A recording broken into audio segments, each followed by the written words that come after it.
హల్లెలూయా హల్లెలూయా. దేవునికి మహిమ కలుగును గాక. మన ప్రభువైన యేసుక్రీస్తు నామమున మీ అందరికీ శుభములు ఆశీర్వాదములు కలుగును గాక. నా వాయిస్ వినపడుతుందా అందరికి?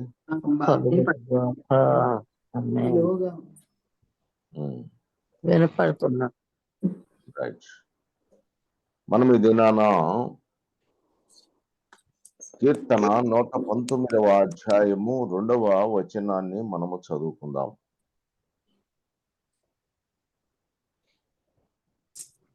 ఆయన శాసనములు గైకొనుచు పూర్ణ హృదయముతో ఆయనను వెతుకువారు ధన్యులు. ఆమేన్.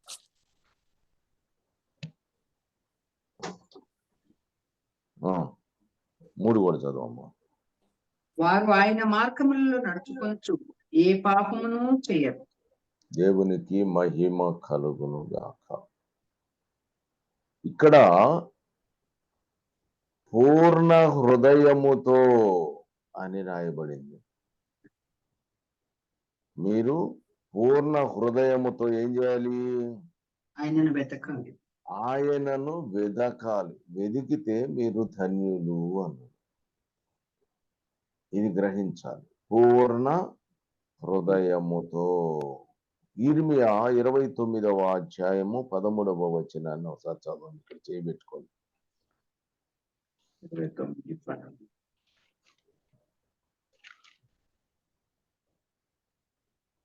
మీరు నన్ను వెతికిన యెడల పూర్ణ మనసుతో నన్ను గురించి విచారణ చేయునెడల మీరు నన్ను కనుగొందురు.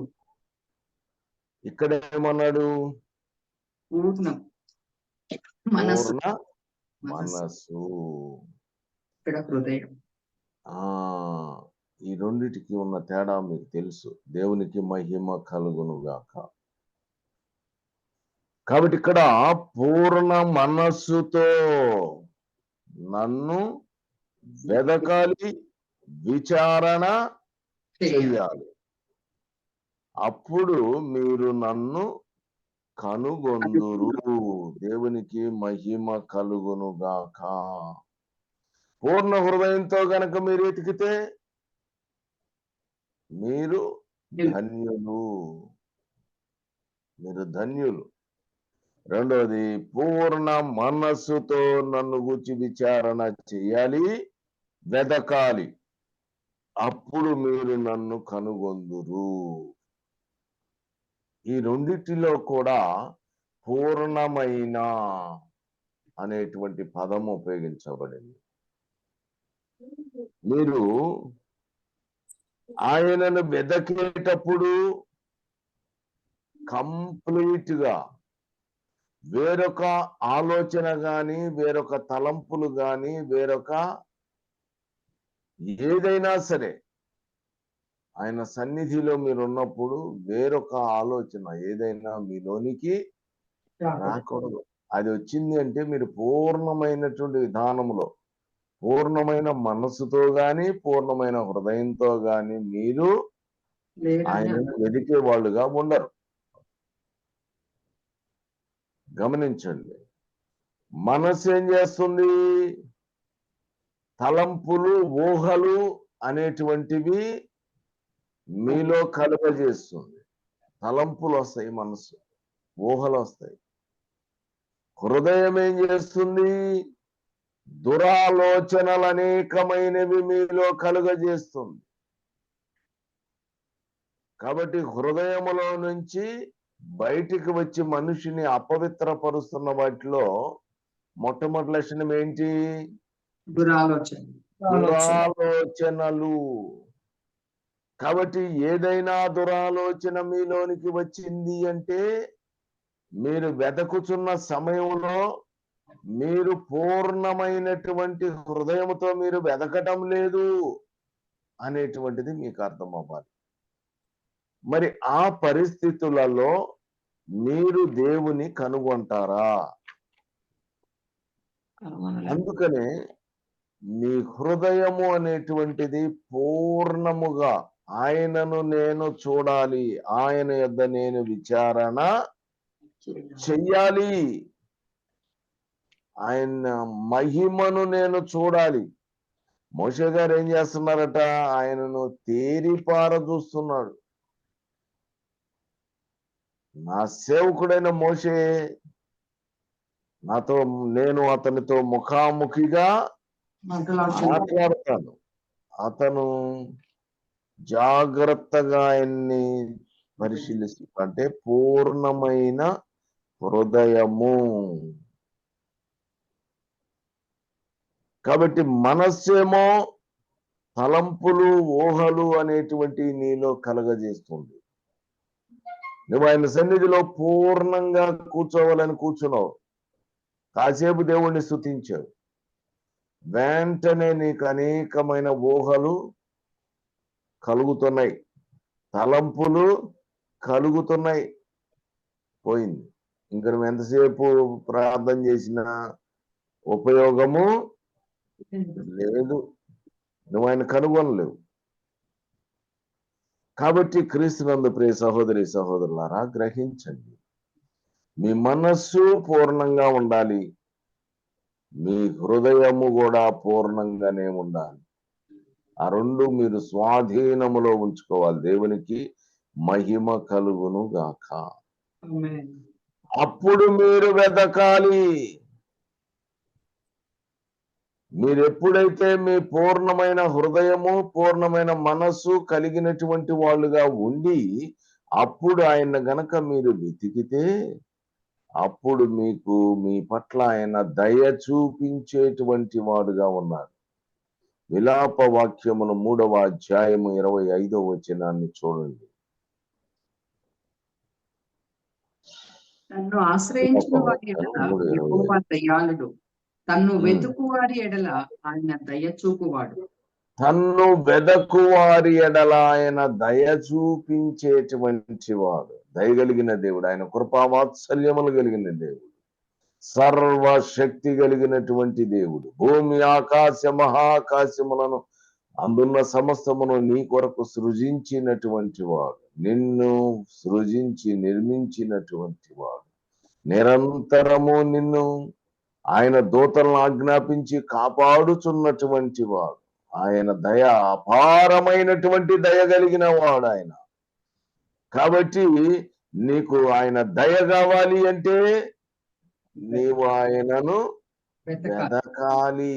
ఎలా వెతకాలి?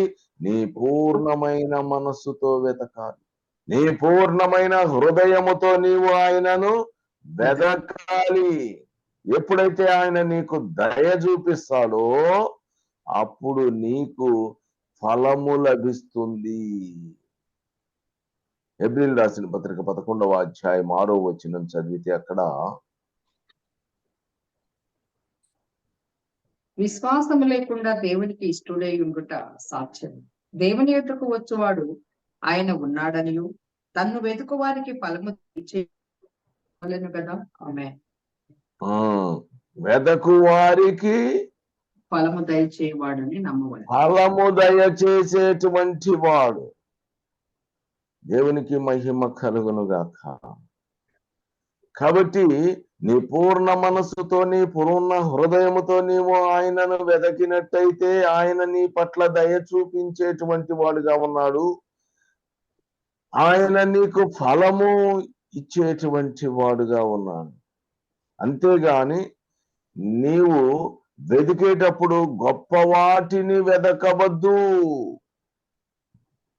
నువ్వు వెతకమన్నాడు కదా అని చెప్పేసినని నువ్వు లోకంలో ఉన్నటువంటి వాటిని, గొప్ప గొప్ప వాటిని వెతికేటువంటి వాడుగా ఉంటే నీకు అది లభించదు. నువ్వు వెతకాల్సింది ఎవరిని? దేవుడైన యెహోవాను వెతకాలి. ఆయన ప్రియ కుమారుడైన యేసుక్రీస్తుని వెతకాలి. శిష్యులైనటువంటి వాళ్ళు మార్కు సువార్త 16:6లో వెతుకుతున్నారు. యేసుక్రీస్తు ప్రభువుని వెతుకుచున్నారు. ఎక్కడ వెతుకుతున్నారు? సమాధులలో ఆయనను వెతుకుచున్నారు. కానీ సమాధులలో వెతికేటువంటి వారికి ఆయన దొరకడు. ఆయన లేచి ఉన్నాడు. ఆయన సజీవుడైనటువంటి వాడుగా ఉన్నాడు. ఆయన చనిపోయి సమాధి చేయబడి తిరిగి 3వ దినాన లేచి ఉన్నాడు. కనుక లెగిచి ఉన్నటువంటి వాణ్ణి, సజీవుడైనటువంటి వాణ్ణి నీవు వెదకితే ఆయన నీకు తన్ను కనబరచుకొనును. ఆ తర్వాత అనేక మంది శిష్యులైనటువంటి వాళ్ళు ఆయన్ని కనుగొన్నారు. కనుక తండ్రి అయినటువంటి దేవుని మీరు వెదకాలి పూర్ణ హృదయంతో, పూర్ణ మనస్సుతో. మన ప్రభు అయిన యేసుక్రీస్తుని మీరు వెదకాలి, కానీ సమాధులలో కాదు. ఆయన సజీవుడైన వాడుగా ఉన్నాడు. నేను సదాకాలము మీతో కూడా ఉన్నానని చెప్పి ఉన్నాడు. అదృశ్యుడుగా ఆయన నీతో ఉన్నాడు. ఆయనను నీవు వెదుకు, నీ కనబడతాడు. ఆయన కూడా వెతుకుతున్నాడు, ఆయన గొర్రెలు ఎక్కడ ఉన్నాయా అని. ఈ గొర్రెలు నశించిపోతున్నాయేమో అని వెదకి రక్షిస్తున్నాడు. కనుక ఆయన నీతో ఉన్నాడు. ఆయన నువ్వు చూడాలి, నీవు ఆయనను చూడగలిగిన కనుగొనాలి. నీవు కనుగొంటే నీవు ధన్యుడవవుతున్నావు. కనుక నీవు కనుగొంటే, అంటే నీవు పూర్ణ హృదయంతో, పూర్ణ మనస్సుతో నీవు గనక వెదకినట్టయితే, యెషయా గ్రంథము 65వ అధ్యాయము 1వ వచనము చూడండి.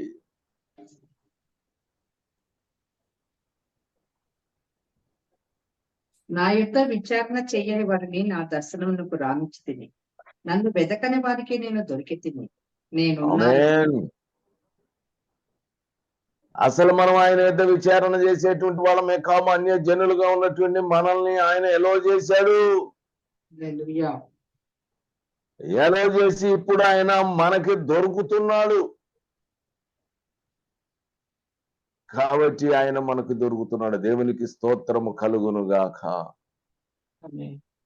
అందుకని యెషయా గ్రంథం 55:6లో యెహోవా దొరుకు కాలములో ఆయనను వెదకుడి, దేవునికి మహిమ కలుగును గాక.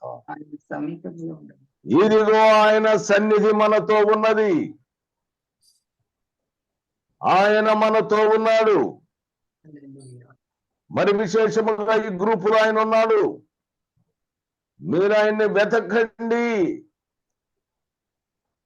మీ పూర్ణ హృదయంతో మీరు వెతకండి, మీ పూర్ణ మనస్సుతో మీరే వెతకండి. ఆయనను మీరు కనుగొందురు. మీరు మీ పట్ల ఆయన దయ చూపిస్తాడు, మీకు తగిన ఫలము మీకు దయచేస్తాడు. మీరు ఆయనను వెదకినట్టయితే ఆయన మీకు దొరుకుతాడు. ఆయన దొరికినప్పుడు మీరు తండ్రి అయిన దేవుని యొక్క మహోగ్రత నుండి మీరు దాచబడతారు. జెఫన్యా గ్రంథము 2వ అధ్యాయము 3వ వచనాన్ని చూడమ్మా. దేవుడి లోకమునకు తీర్పు తీర్చబోచున్నాడు. దేవుని యొక్క మహోగ్రత అనేది భూమి మీదకి వస్తూ ఉంది.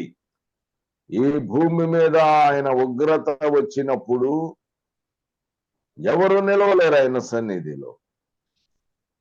సృష్టికర్త అయినటువంటి వానికి కోపం వస్తే, లేకపోతే ఉగ్రత వస్తే నిలవగలిగినవేమీ లేవు. మొత్తం పంచభూతములు సహా వేండ్రముతో లయమైపోయేటువంటి పరిస్థితి ఉంది.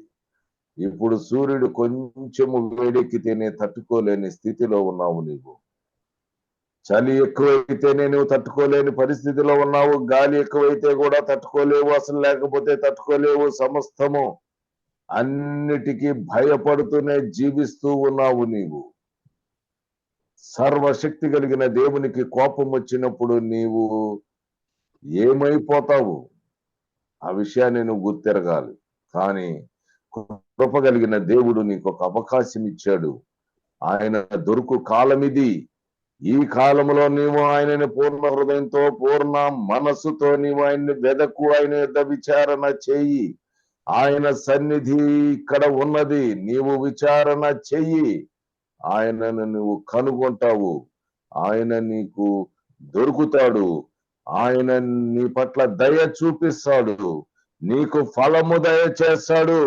నీవు ఆయనను పూర్ణ హృదయంతో పూర్ణ మనసుతో ఎప్పుడైతే వెతుకుతున్నావో, ఇంకా ఎలా ఉండాలి అంటే అలాంటి నీవు ఒక వినయము కలిగినటువంటి వానిగా నీవు ఉండాలి. నీవు నీతిని అనుసరించేటువంటి వాడుగా నీవు ఉండాలి. ఎప్పుడైతే నీవు ఆయన్ని వెతుకుచూ ఉన్నావు, పూర్ణ హృదయంతో పూర్ణ మనసుతో వెతుకుతున్నావు, అదే సమయంలో వెతుకుతున్నటువంటి నీవు ఆయన పట్ల వినయము కలిగినటువంటి వాడుగా ఉండాలి. ఆయన నీకేం ఆజ్ఞాపించాడో వాటన్నిటినీ జాగ్రత్తగా విని వాని పట్ల నువ్వు వినయము కలిగినటువంటి వాడుగా ఉండాలి. తిరస్కార స్వభావము గాని, ఎదుదిరిగేటువంటి స్వభావం గాని, ఆ చెప్పాడు ఏంది చెప్పేది అనేటువంటి అలాంటి స్వభావము నీలో ఉండటానికి వీల్లేదు. నువ్వెలా ఉండాలట? వినయము కలిగినటువంటి వానిగా ఉండాలి, నీతిని అనుసరించేటువంటి వానిగా ఉండాలి. ఆయన నీతిని స్థాపించాడు ఈ లోకములో, కనుక నీతిని అనుసరించేటువంటి వాడుగా నీవు ఉంటే ఏం జరుగుతుందంటే, దేవుని యొక్క ఉగ్రత దినమున నీవు దాచబడుదువు. దేవునికి మహిమ కలుగునుగాక. ఆమేన్. దేవుని యొక్క మహోగ్రత భూమి మీదకి, భూనివాసుల మీదకి వచ్చుచున్నది. కనుక త్వరగా 666 ఎంట్రీ స్టార్ట్ అయిందని నాకు తెలియజేయబడింది. ఎంటర్ అవుచున్నాడు అనేటువంటిది. కనుక మీరు దేవుని స్తుతించండి, మహిమపరచండి, ఘనపరచండి. ఆ ముద్ర వేయించుకోకండి. దేవునికి మహిమ కలుగునుగాక. మీరు వినయము కలిగినటువంటి వారుగా, నీతిని అనుసరించేటువంటి వారుగా ఉంటే ఆ ఉగ్రత దినమున మీరు దాచి పెడతాడు ఆయన మిమ్మల్ని. హోషేయ గ్రంథం 10వ అధ్యాయం 12వ వచనములో గనక చదివితే, యెహోవాను వెదకుటకు ఇదే సమయము. యెహోవాను వెదకుటకు ఇదే సమయము. హోషేయ 10:12. హోషేయ 10:12. నీతి ఫలించినట్లు మీరు విత్తనములు వేసినాడు. అదేనండి. వెదకు వారికి ఆయన ఫలము దయచేయును. ఏం ఫలము దయచేయును? నీతి ఫలము మీకు దయచేయును. నీతి ఫలము మీకు దయచేసినప్పుడు ఆ నీతిని మీరు అనుసరించిన ఎడల ఉగ్రత నుండి, ఉగ్రత దినమున మీరు దాచబడుదురు. కాబట్టి నీతి ఫలించున్నట్లుగా చదువు. నీతి ఫలించినట్లు మీరు విత్తనము వేసిన ఎడల ప్రేమయ్యను కోత మీరు కొయ్యుదురు. యెహోవాను వెతుకుటకు ఇదే సమయము గనుక ఆయన ప్రత్యక్షమై మీ మీద నీతి వర్షం కురిపించినట్లు ఇది వరకు ఎన్నడూ దున్నని బీడు భూమిని దున్నుడి. ఆమేన్. ఆమేన్. హల్లెలూయా.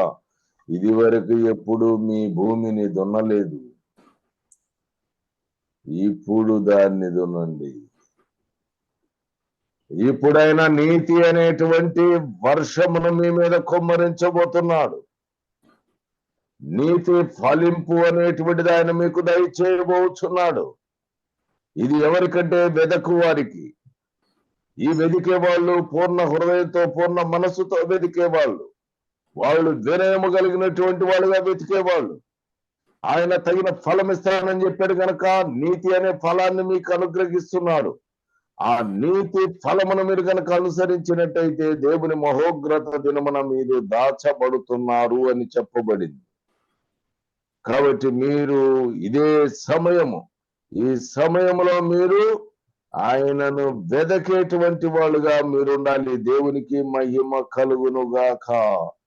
కీర్తన 57వ కీర్తన 1వ వచనములో ఆయన తన రెక్కల చాటున మనలను దాచేటువంటి వాడుగా.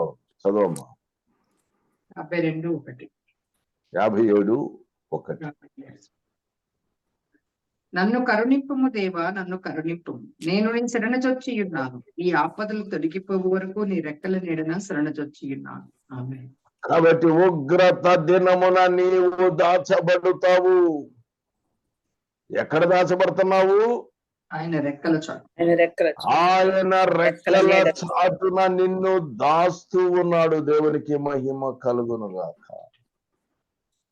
కాబట్టి ఉగ్రత దినము భూనివాసులందరి మీదికి వచ్చిన సమయములో నీవు దాచబడతావా? ఉగ్రత నీ మీదికి రాదు.